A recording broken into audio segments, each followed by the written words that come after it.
Hello, everyone, and welcome. Today, we're going to get you started with downloading the files that you'll need for the we-r-nycafs workshop here coming up February 12th through 22nd, let's say. So here, very quickly, I'm just going to show you the links to download the data, where you need to or can put those things, and how to get everything all set up for the workshop.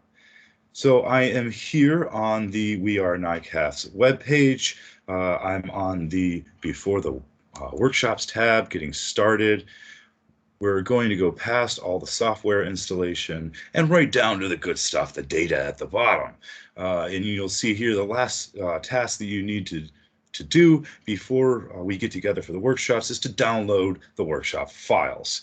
These are a combination of code files, data files, and then even a mix of some cool GIS files. So you can just click on this blue link here, and it will take you to the GitHub repository for the workshop. Note that it sounds like you may not be able to access github.io or the GitHub websites from the DC network right now. If you have trouble with that, feel free to reach out.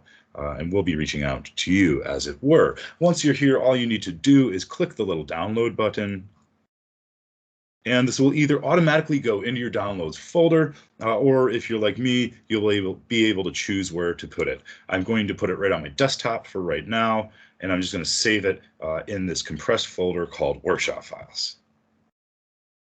It's fairly small, about 3 megs in total, and once you've got that, you can browse back out to wherever you put it on your computer. If you're on a PC like me, you'll need to go ahead and extract this folder. You can either extract it straight to the desktop or inside of that workshop files folder. On a Mac, I think all you need to do is double click that to get access.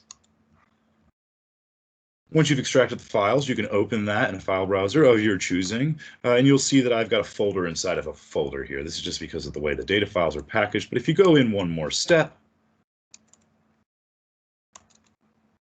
you'll see that here on the outside, I've got a bunch of files that have been associated with R, the program that we'll be working with, and then I've got a folder called data down here inside with a bunch of different data files inside of it. That New York State folder additionally has some shape files we'll be working with during the third module, focusing on GIS.